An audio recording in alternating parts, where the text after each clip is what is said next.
Nagsimula ang kwento noong 1906, ang malapit na pagtatapos ng dinastiyang Qing, sinindek ng mga bandido ang kanayunan at ang mga tao ay nabuhay sa patuloy na takot. Sa panahong ito, isang batang lalaki ang pinalaki sa isang respetadong pamilya na may mahabang tradisyon ng kung fu. Ang kanyang ama, si Master Wen, ay isang bihasang martial artist na nagsanay sa kanya araw-araw. Itinuro niya hindi lamang ang mga diskarte sa pakikipaglaban, kundi pati na rin ang mga prinsipyo ng karangalan. Inihahanda niya ang kanyang anak na isang araw na maabot ang pinakamataas na antas. Nanatiling matatag ang buhay hanggang isang gabi nang sinalakay ang kanilang tahanan. Daan-daang bandido ang lumusab sa ari-arian sa ilalim ng utos ni Zhang Shanlong. Desidido ang isang ambisyosong pinuno na pag-isahin ang lahat ng mga tulisan sa ilalim ng kanyang pamumuno. Nanlaban si Master Wen, ngunit wala siyang nagawa sa dami ng mga kalaban. Walang nagawa ang anak nito kundi panoorin ang kanyang ama na binugbog at nasusunog ang tahanan ng pamilya habang tahimik na nakatayo ang mga kapitbahay. Sa taong 1926, ang Tsina ay sumulong sa maraming paraan. Ngunit ang mga bandido ay isang pang-araw-araw na banta sa kanila. Marami ang nagkunwaring manggagawa sa pantalan upang pagnakawan ang mga kargamento mula sa mga negosyanteng tumangging magbayad ng mga bayarin para sa proteksyon. Sa daungan ng lungsod ng Muyong, dumating ang tatlong escort na sina Pang Yinan, Ma'am Ying, at Lei Wu habang ninanakawan ng mga tulisan ang mga gamit ni Yai Qian. Inalok na ni Pang ang kanyang serbisyo kanina, ngunit tumanggi si Yai Qian. Matapos magdusa ng mga pagkalugi, humingi ng tulong si Yai Qian. Sumang-ayon si Pang Yinan, ngunit humiling ng doble sa kanyang orihinal na presyo. Pagkatapos ay inutusan niya sina Ma'am Ying at Lei Wu na lumaban, habang siya ay umiwas sa away. Nang matalo ang mga bandido, pumunta si Pang Yinan sa bantay ng hangganan ng lungsod ng Muyang para kumuha ng business permit. Hindi napapansin ang kanilang mga kilos. Isang babaeng nagngangalang Zuang ang nagmamatsyag ng mabuti at kalaunan ay lumapit sa kanila sa isang inn. Nag-propose ng trabaho si Zuang. Hiniling niya sa kanila na pumatay ng isang tao. Nagbigay ng isang pilak na pulse heiress bilang isang garantiya at nangangako ng mga gintong bar bilang kabayaran kapag natapos ang gawain. Sinabi niya sa kanila na makipagkita sa kanya sa nayon ng Fongjing kung pumayag sila. Kung tumanggi sila, ang pulse heiress ay ituturing na ninakaw ng mga bandido. Nag-alinlangan si Pang Yinan, ngunit nagpumilit sina Ma'am Ying at Lei Wu na kunin ang trabaho, lalo na't mayroon na silang advance na bayad. Si Lei Wu, na nagpapakita ng personal na interes kay Zuang, ay lalong nagtulak. Kasabay nito, ang tatlo ay nagtungo sa nasabing nayon, nakita nila na walang tao ang kabahayan. Habang naghahanap sila ng mga sagot, biglang inatake ng isang batang lalaki na nagngangalang Hewa si Lei Wu gamit ang chopsticks. Nagulat si Pang Yinan at Ma'am Ying. Ngunit mas nabigla sila nang tawagin ng bata ang kanyang ina. Wala sa kanila ang umasa na magkakaroon siya ng anak, at mukhang bigo si Lei Wu, na pagtantong may pamilya na ang babaeng hinahangaan niya.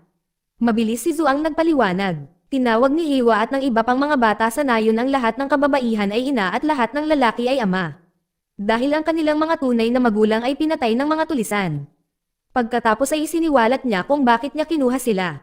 Ilang araw bago nito, nakatanggap siya ng proposal ng kasal mula sa panganay na anak ng pamilya Zhang. Ang panukala ay dumating nang may panggigipit mula sa angkan, na kilalang kilala sa kalupitan nito. Ayaw ni Zuang tanggapin ito, ngunit para sa kaligtasan ng kanyang nayon, kailangan niyang isaalang-alang ito. Kung siya ay magpapakasal sa pamilya Zhang, ang nayon ay hindi na mapipilitang magbigay-pugay sa mga bandido sa bundok. Gayunpaman, naniniwala siya na ang kanyang sariling buhay ay nasa panganib kung papayag siya. Kaya, kinuha niya ang mga escort para maghanap ng ibang solusyon. Matapos marinig ito, iniharap ni Pang Yinan ang kanyang sariling ideya.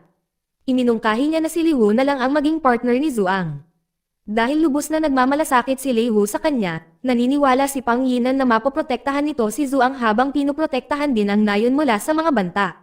Samantala, sa Muyong, si Tang Wanyon, isang tapat na tulong ng pamilya Zhang, ay nakipagpulong sa dalawang pinuno ng pinakamalaking asosasyon ng kalakalan at punong pulis ng lungsod.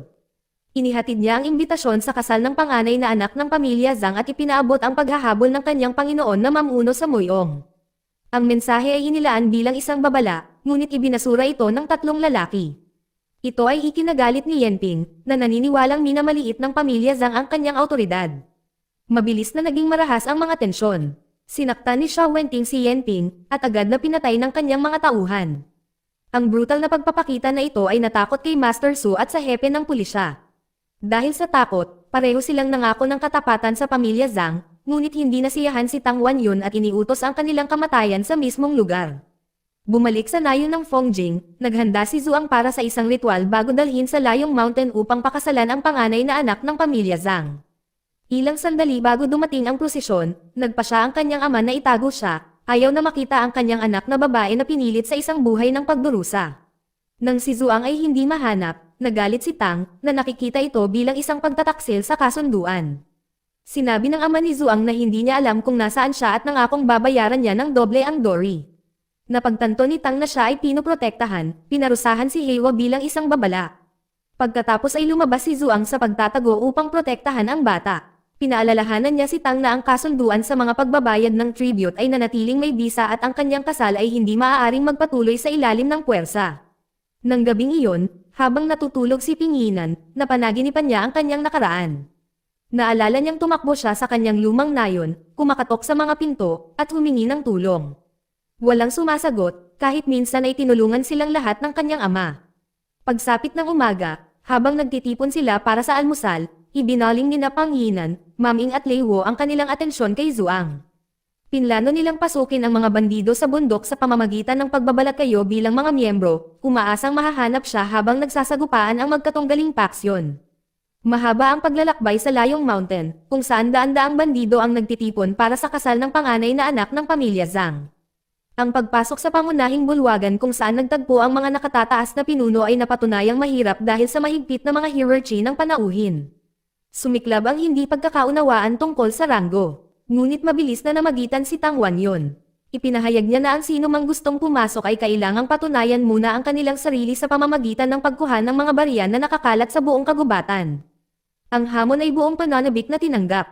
Noong una, hindi gaanong binigyang pansin ni Panginan ang paligsahan. Pagkatapos ay nakita niya si Zhang Shanlong. Pagkaraan ng 20 taon, sa wakas ay natagpuan na niya ang lalaking responsable sa pagpatay sa kanyang pamilya.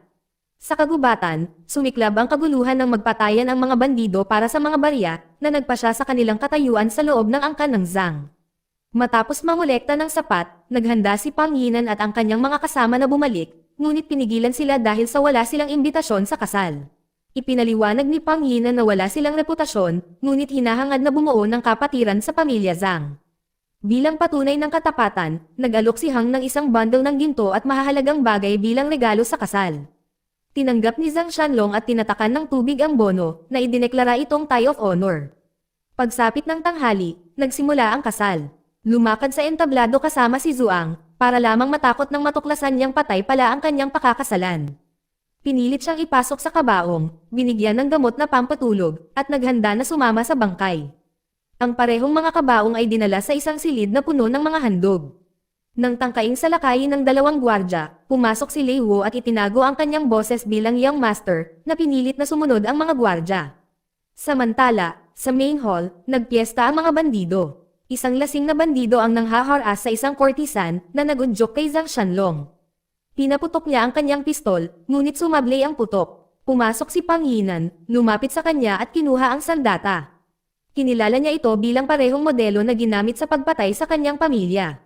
Pinuri niya ang paghawak ni Panginan sa sandata at tinanong kung minsan ba siyang nagsilbi sa militar. Iniwasan ni Panginan ang tanong na nagsasabing siya ay walang iba kundi isang kargador sa pantalan. Dahil humanga, iniabot sa kanya ni Zhang Shanlong ang pistola at idineklara siyang pinuno ng isang bagong unit ng baril. Tila kumbinsido siya, ngunit naghinala si Tang Wanyun at sinimulang suriin ang pagkakakilanlan ni Panginan. Ang mga kabaong ay dinala sa isang kuweba sa Layong Mountains bago ilibing. Sa loob, sinubukan ni Liu na gisingin si Zhuang mula sa epekto ng droga. Nagpasalamat siya sa pagtataya ng kanyang buhay, ngunit ipinaalala sa kanya na hindi nagbago ang kanyang damdamin. Tinanggap naman ito ni Liu at nagtanong tungkol sa dati niyang asawa. Ibinunyag ni Zhuang ang katotohanan. Sa gabi ng kanyang kasal, sinugod ng bandit ang kaganapan, ininsulto na hindi sila imbatado. Ang kanyang asawa ay kinaladkad palabas at pinugutan ng ulo sa harap ng mga bisita. Sinubukan ni Liu na aliwin siya sa pamamagitan ng paghuni ng isang himig, kahit na ito ay hindi maganda. Ang tunog ay nagpagulo sa mga gwardya sa labas hanggang sa may tumapik sa kanilang balikat. Ito ay si Ma'am Ying, dumating upang iligtas sina Zhuang at Liu. Bumalik sa bulwagan, sumama si Panginan sa mga bandido sa pagsusugal. Si Xiao, na naglalayong ilantad ang kanyang pagkakakilanlan, ay mas lumapit at itinaya pa ang lahat sa laro. Nang gabing iyon, sa isang pribadong silid, sinubukan niyang akitin si Pang Yinan upang kumpirmahin ang kanyang mga hinala. Si Pang Yinan, na lubos na nababatid ang kanyang layunin, ay nanatiling kalmado. Nang mapagtanto niyang kinukutsa siya nito, sumalakay si Xiao gamit ang isang hairpin na nagdulot ng maikling away.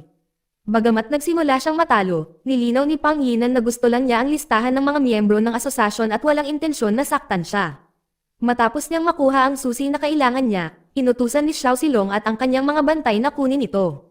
Samantala, pinalaya ni Maming sina Lei Wu at Zuang sa kabaong habang hinihintay nila si Pang Yinan. Nang marating ni Pang Yinan ang kuweba, sinubukan ni Long na kunin ang susi, na humantong sa isang labanan na nauwi sa pagkatalo ni Long. Habang naghihintay, sinabi ni Maming kina Lei Wu at Zuang ang tungkol sa nakaraan ni Pang Yinan. Ilang taon na ang nakalilipas, siya ay isang sundalo na nagligtas ng kanilang buhay sa digmaan, ngunit kalaunan ay inabandona niya ang militar, ayaw niyang apihin ang mga sibilyan o makibahagi sa katiwalian. Di nagtagal, dumating si Pang Yinan at hinikayat umalis ng mag-isa, ipinaliwanag na hindi pa tapos ang kanyang trabaho. Pagkatapos ay ikinwento niya ang kanyang kasaysayan kina Lei Wu at Maming. Naalala ni Pang Yinan ang kanyang pagsasanay sa martial arts sa ilalim ng kanyang ama, na naniniwalang bumalik na ang kapayapaan at dapat mabuwag ang kanilang samahan. Tinanggihan ito ni Tang Wanyon, palihim na nanawagan kay Zhang Shanlong na lipulin ang pamilya Wen. Nang dumating ang pag-atake, tumakbo si Pang Yinan sa mga taga-nayon para humingi ng tulong, ngunit walang humakbang, kahit na minsang tinulungan silang lahat ng kanyang ama. Desperado, bumalik si Pang Yinan upang harapin ang mga raider sa kanyang tahanan, kung saan binaril siya ni Zhang Shanlong sa dibdib. Hindi nakuha ng bala ang kanyang mahahalagang organo, at nakaligtas siya. Sa sumunod na 20 taon, gumala si Pang Yinan, tinutugis ang bawat bandido na responsable sa pagkawasak ng kanyang pamilya. Ngayon, si Zhang na lang ang natitira, nagpa siya si Pang Yinan na tapusin ang kanyang misyon. Ibinigay niya kay Lei Wu at Maming ang kanyang pera para mamuhay sila ng mapayapa. Nagdulot ito ng mainit na pagtatalo dahil ang dalawang lalaki ay ayaw maghiwalay pagkatapos ng maraming taon na magkasama. Nanatiling matatag si Pang, naniniwalang kailangan niyang tapusin ang kanyang paghihiganti para harapin ang kanyang pamilya sa kabilang buhay ng walang kahihiyan. Pagkatapos ay pumasok si Pang ng mag-isa sa kuta, tahimik na pinatay ang mga gwardya habang papunta sa malaking bulwagan. Dahil ayaw siyang iwanan, sumunod sina Lei Wu at Maming. Magkasama silang pumasok sa main hall nang lumitaw si Zhang Shanlong na may kasamang babae sa kanyang tabi. Diretsyong hinamon ni Pang si Zhang. Napagtatanto ang kapangyarihan ni Zhang na higit pa sa kanila. Inutusan niya sina Maming at Lei Wu na kunin ang mga talaan ng asosasyon. Pagkatapos ng pakikibaka, nakuha nila ang aklat ng Red Dragon Association. Ngunit napatunayang masyadong malakas si Zhang. Pinigilan ni Pang ang kanyang mga kaibigan sa pakikialam, iginiit na ang labanan ay sa kanya. Pagkatapos ay hinarap niya si Zhang sa isang sword duel. Sa wakas, nanag si Pang. Nang magising si Zhang, nakagapos at nakabitin sa kanyang mga kamay na nakatali, nakita niya ang mga nakasulat na pangalan ng mga magulang ni Pang sa kanyang harapan. Noon lang niya napagtanto na si Pang ang kapareho niyang binaril ilang taon na ang nakakaraan. Nakatayo sa harap ng altar ng kanyang mga magulang, 3 beses na itinusok ni Pang ang kanyang espada sa tiyan ni Zhang. Sa wakas ay nakumpleto ang paghihiganti na dinala niya sa loob ng mga dekada. Bago ang bangkay ni Zhang, kinundena ni Tang Wanyon si Xiao dahil sa hindi pagprotekta sa susi at iniutos ang kanyang kamatayan para makasama niya ang kanyang amo sa kabilang buhay. Bilang pamumuno, pinagrally ni Tang ang mga bandido at mersenaryo sa bundok, na nangakong dudurugin ang mga nanghihiya sa asosasyon at nag-aalok ng masaganang pabuya sa sinumang pumatay sa mga kaaway nito. Samantala, sa wakas ay natapos na ang kanyang 20 taong paghihiganti, naghanda si Pang kasama sina Lei Wu at Maming na umalis sa rehiyon ng Muyong. Ngunit sa lalong madaling panahon na pagtanto nila na ang nayon ng Fongjing ay malamang nahaharap sa paghihiganti mula sa mga bandido. Kaya, pinili nilang bumalik at tumayo kasama ng mga taga-nayon na determinadong ipagtanggol ang kanilang lupain. Isang mainit na debate ang sumiklab. Sa huli, sinunod nila ang desisyon ni Pang na lumaban. Kinabukasan, si Tang Wanyon at ang kanyang mga puwersa ay bumaba sa nayon ng Fongjing upang ipaghiganti ang kanilang Panginoon. Hiniling ni Zani, ang sharpshooter ng asosasyon, hiniling na magpakita si Pang. Tumugon si Pang sa pamamagitan ng pagbaril kay Zhang na nagpapatunay sa kanyang husay. Galit na galit, inutusan ni Tang ang kanyang mga tauhan na kumalat at umatake. Isinugod ni na Maming at Lei Wu sina Yu at Heiwa sa ligtas na lugar habang walang tigil na nagpaputok ang mga bandido. Samantala, sinundan ni Pang si Tang mag-isa. Bagamat binaril sa tiyan, tumulak siya pasulong. Sa ibang lugar, inihagis ni Juan ang isang bag ng dinamite sa bahay na pinagtataguan ni Nayo at Hewa. Sinubukan itong harangin ni na Ma'am Ing at Lei, ngunit tinamaan sila ng putok ng baril. Si Ma'am Ing ay nasugatan sa binti, habang si Lei Wu naman ay tinamaan ng bala habang pinagtanggol si Zuang.